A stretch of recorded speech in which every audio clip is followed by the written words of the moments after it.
la casa de antigüedades. Capítulo 42.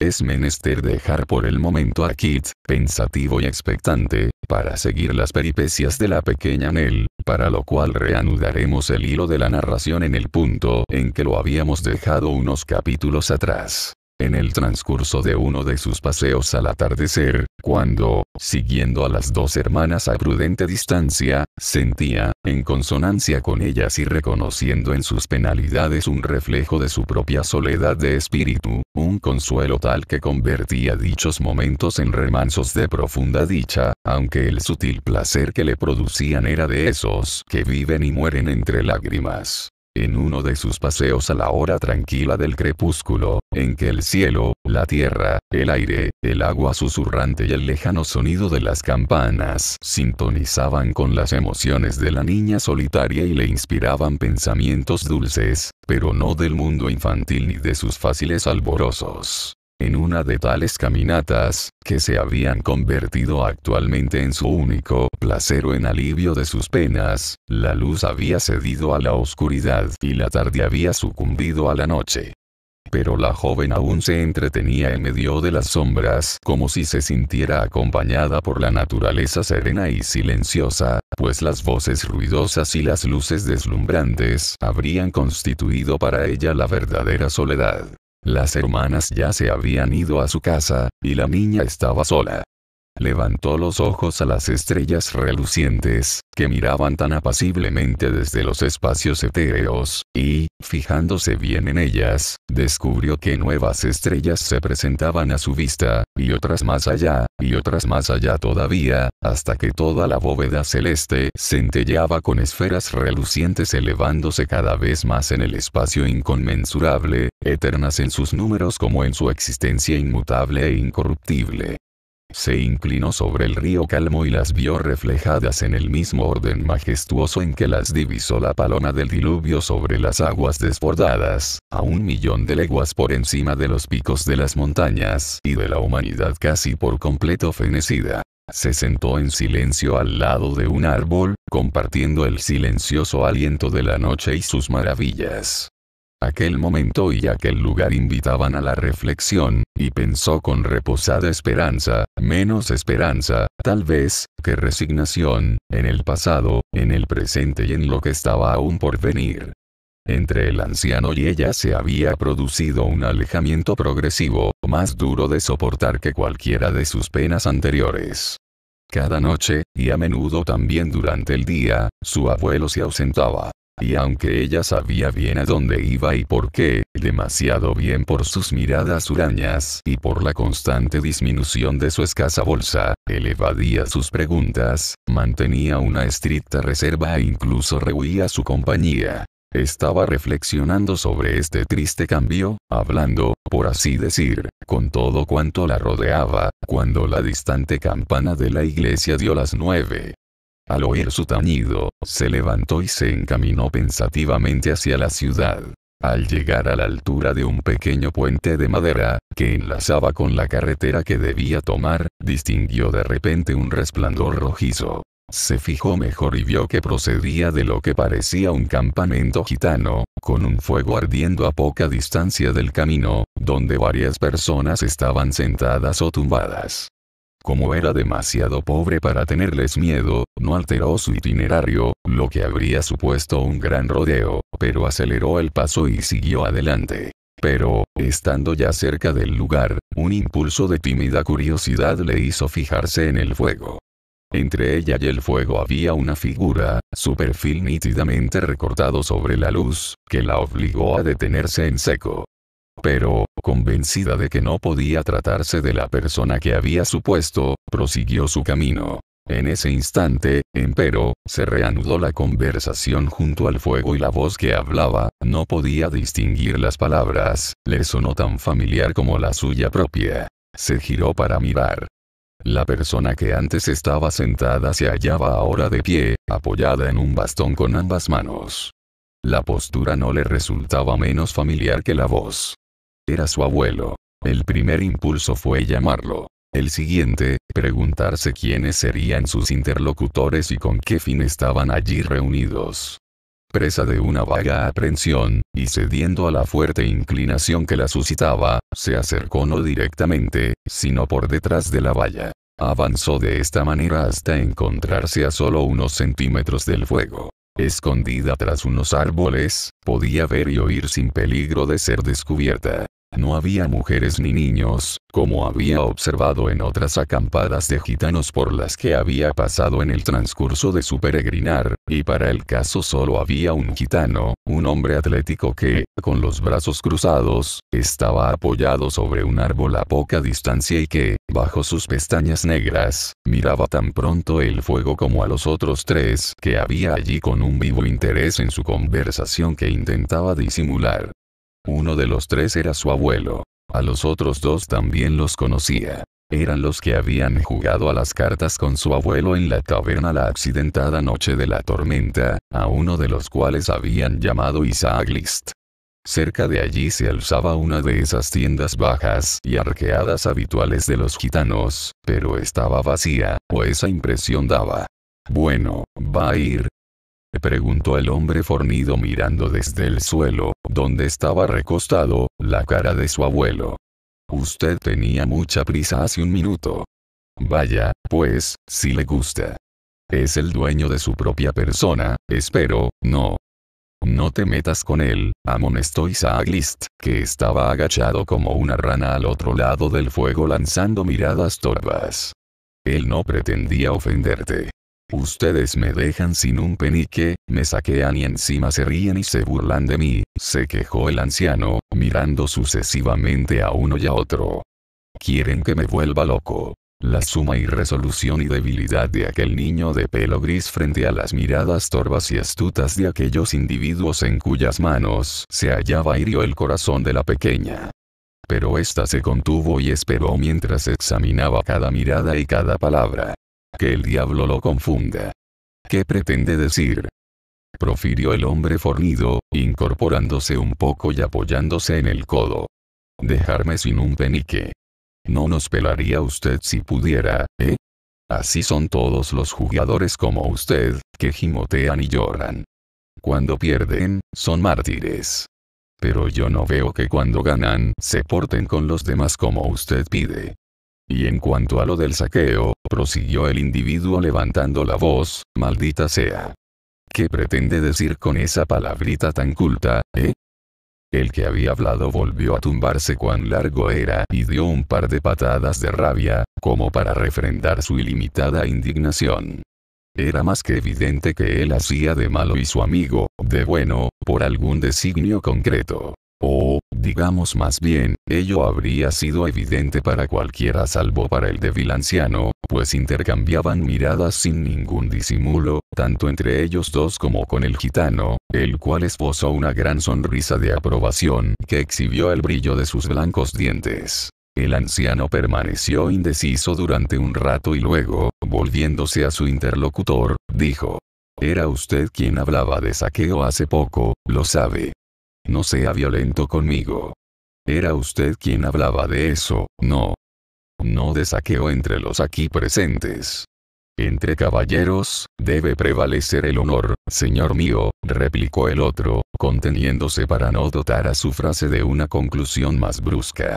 «No seas duro con él, Hall», le acarició Isaac List. «Siente mucho haberte ofendido.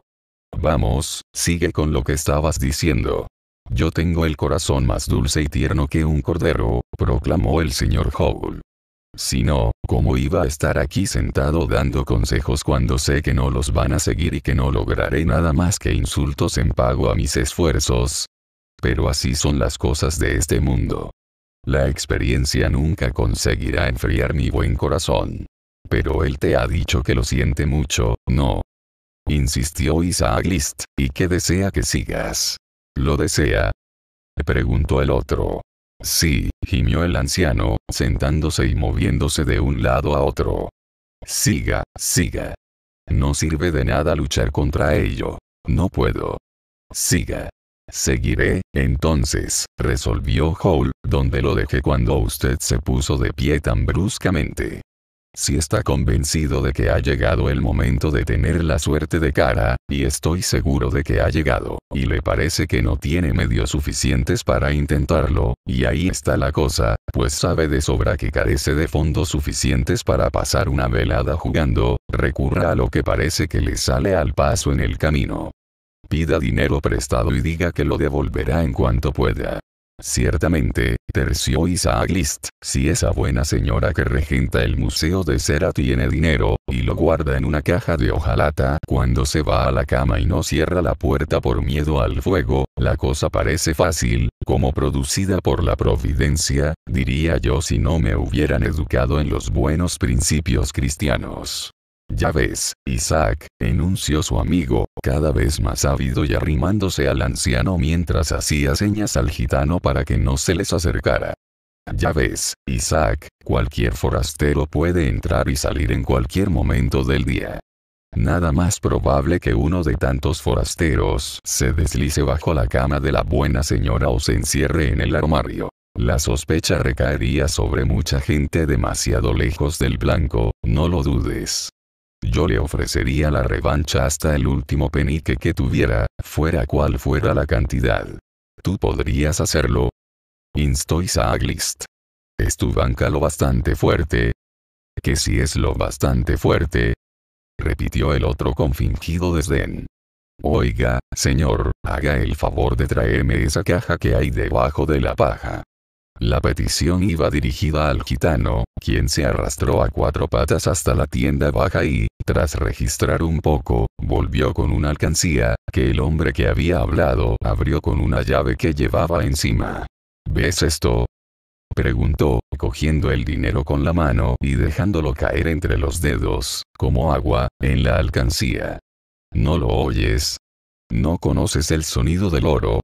Por favor, póngala otra vez en su sitio, y no menciones la banca otra vez, Isaac, hasta que tengas una propia. Con fingida humildad, Isaac List afirmó que nunca había dudado de la buena fe de un caballero tan honorable como el señor Hall, y que si había deseado que le enseñara la alcancía no había sido para disipar sus dudas, pues no podía tener ninguna, sino con la inocente intención de verse recompensado con una visión tan suntuosa, la cual, aunque algunos pudieran juzgarla un placer insustancial e imaginario, para alguien como él era una fuente de suma delicia, solo superable por la de tener dinero propio en el bolsillo propio.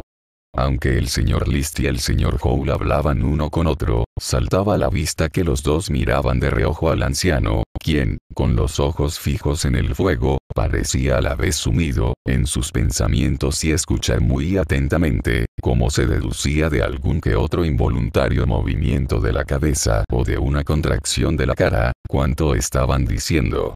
Mi consejo, prosiguió Hall, tumbándose con aire negligente, es muy sencillo. En realidad, ya lo he dado. Yo actúo como un amigo. ¿Por qué iba yo a ayudar a alguien a ganar todo lo que yo poseo si no lo considerara mi amigo? Es una tontería, tal vez, preocuparse tanto de la riqueza de los demás. Pero así es como soy yo, y no puedo remediarlo. Así que no me reproches nada, Isaac List. ¿Es que yo te he reprochado algo?, replicó el interpelado. Ni por asomo, amigo Hall. Ojalá pudiera permitirme ser tan espléndido como tú. Además, como tú mismo dices, él te devolverá lo que te debe si gana.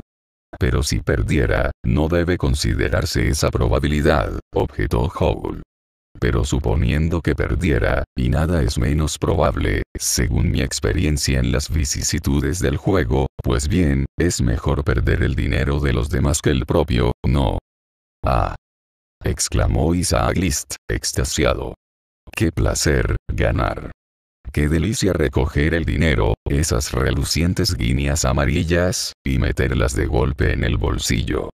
La delicia de triunfar al fin y pensar que uno no se paró ni se volvió atrás a mitad de camino, sino que siguió a su encuentro. Pero no se va usted, caballero. Me iré, dijo el anciano, que se había levantado, dado 2 o 3 pasos y vuelto de nuevo. Lo conseguiré, hasta el último penique. Formidable, muy valiente. exclamó Isaac, saltando y dándole una palmadita en la espalda. Enhorabuena por tener una sangre tan joven en las venas. Ja, ja, ja. Howl está ahora casi triste por haberle aconsejado eso. Nos vamos a reír de él. Ja, ja, ja. Me ha ofrecido la revancha, ¿no? Expresó el anciano, señalándolo nerviosamente con su mano arrugada. Han oído bien que apostará hasta la última moneda que tenga en la alcancía, haya muchas o pocas. Recuérdenlo. Soy testigo, enunció Isaac.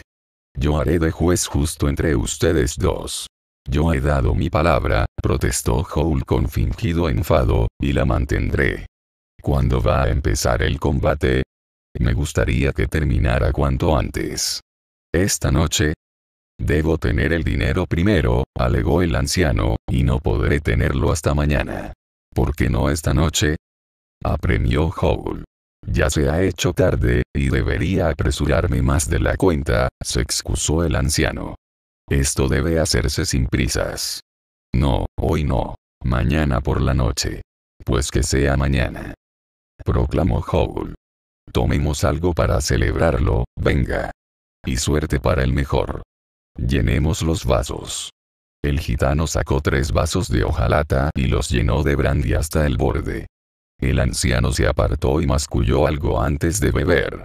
La que escuchaba oyó su propio nombre pronunciado, junto con algún deseo ferviente que el anciano exhaló en angustiada súplica. Que Dios tenga piedad de nosotros, imploró la niña para sus adentros, y nos ayude en esta hora tan difícil. ¿Qué podría hacer yo para salvarlo? El resto de la conversación transcurrió en un tono de voz más bajo. Solo se habló de la ejecución del proyecto y de la precaución que convenía observar para no levantar sospechas. Finalmente, el anciano estrechó la mano de sus tentadores y se retiró. Los hombres observaron su figura encorvada mientras el anciano se retiraba despacio y, siempre que éste volvía la cabeza para mirar atrás, cosa que hizo varias veces, le saludaban con la mano o le lanzaban un grito de aliento. Una vez que su figura desapareció por la carretera, se volvieron para felicitarse mutuamente y soltar una sonora carcajada. «Bien», exclamó Howl, calentándose las manos en el fuego. «Al fin lo conseguimos. Se ha necesitado más trabajo de persuasión del esperado. Hace 3 semanas que le metimos la idea en la cabeza. ¿Cuánto crees que traerá?» «Traiga lo que traiga, lo repartiremos entre los dos», dijo Isaac List. El otro asintió con la cabeza. «Debemos actuar con rapidez», aseveró, y después tratar de evitar su compañía, pues de lo contrario podrían sospechar de nosotros. La consigna es: máxima precaución. List y el gitano asintieron. Cuando los 3 se hubieron divertido no poco con la infatuación de su víctima, cambiaron de tema, un poco hartos ya, y se pusieron a hablar en una jerga que la niña no comprendía. Como hablaban de otros asuntos que también parecían interesarles mucho, la niña creyó que había llegado el momento de alejarse sin ser vista. Así, avanzando agachada detrás de los setos y hundiéndose en más de una zanja, emergió al final en la carretera, en un punto donde ya no podían verla. Aceleró el paso todo lo que pudo, lacerada y sangrando por las heridas de los cardos y espinas, pero más lacerada aún en el alma. Al llegar a la casa, se tendió en la cama presa de una gran agitación. La primera idea que se le pasó por la cabeza fue huir en aquel mismo instante. Sacar a su abuelo a rastras de aquel lugar, y antes morir de necesidad a la vera del camino que exponerlo de nuevo a tentaciones tan terribles. Después, recordó que el delito no se cometería hasta la noche siguiente y que había tiempo de sobra para reflexionar y tomar la mejor decisión. Después, fue asaltada por un miedo terrible a ver a su abuelo cometiendo el delito en aquel preciso momento, y a oír chillidos y gritos en medio del silencio de la noche. ¿Qué sería su abuelo capaz de hacer si era sorprendido infraganti y se tenía que enfrentar a una mujer? Como no podía soportar semejante tortura, se deslizó hasta la habitación donde estaba el dinero, abrió la puerta y miró. Dios sea loado. Él no estaba allí, y ella dormía profundamente. Volvió a su cuarto y empezó a prepararse para ir a la cama. Pero ¿cómo iba a poder dormir? Dormir. ¿Quién podría reposar en la cama asaltado por tales terrores? A medio vestir, y con el pelo sin peinar, fue a donde estaba durmiendo el anciano, lo cogió por la muñeca y lo despertó. ¿Qué ocurre? Gritó este, incorporándose en la cama y fijando la mirada en la cara espectral de su nieta. He tenido una pesadilla horrible. Exclamó esta con una energía que solo unos terrores semejantes podían concitar. Una pesadilla horrible, espantosa. Ya la tuve el otro día. Es sobre unos hombres de pelo cano, como usted, que, entrando de noche en una habitación oscura, le roban el oro a una persona que está durmiendo. Levántese, levántese. El anciano sintió una sacudida en todas sus articulaciones y entrelazó las manos como si fuera a rezar. No a mí. Exclamó la niña. No a mí, al cielo, para que nos libre de semejantes acciones. Es un sueño demasiado real. No puedo dormir, no puedo quedarme aquí, no puedo dejarle solo bajo este techo donde me asaltan estos sueños. Levántese. Debemos irnos. El anciano la miró como si fuera un espíritu, podría haberlo sido, pues parecía una resucitada, y empezó a temblar, cada vez con más intensidad. No hay tiempo que perder. No pienso perder ni un solo minuto, expresó la niña. Levántese. Y véngase conmigo. ¿Esta noche? Farfulló el anciano. Sí, esta noche, respondió la niña. Mañana por la noche será demasiado tarde. El sueño me vendrá otra vez. Solo huyendo podremos salvarnos. Levántese. El anciano se levantó de la cama.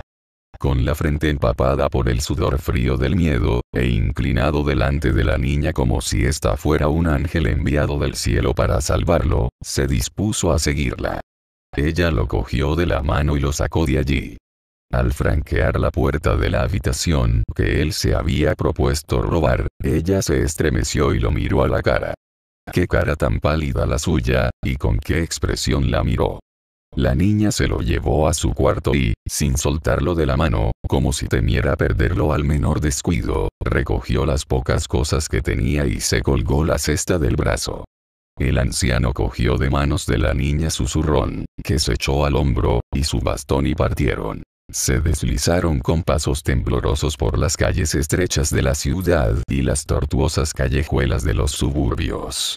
Escalaron la colina, coronada por el viejo castillo gris, sin mirar atrás una sola vez. Cerca de las viejas murallas, vieron la luna en su gloriosa majestad. Desde aquellas ruinas venerables, enguirnaldadas con hiedra, musgo y hierba ondeante, la niña miró hacia atrás, a la ciudad dormida, acurrucada a la sombra del valle, y al río lejano, con su corriente de agua serpenteante y reluciente, y a las colinas lejanas. Durante ese tiempo había ido soltando paulatinamente la mano de su abuelo. De repente, rompió a llorar y se arrojó a su cuello.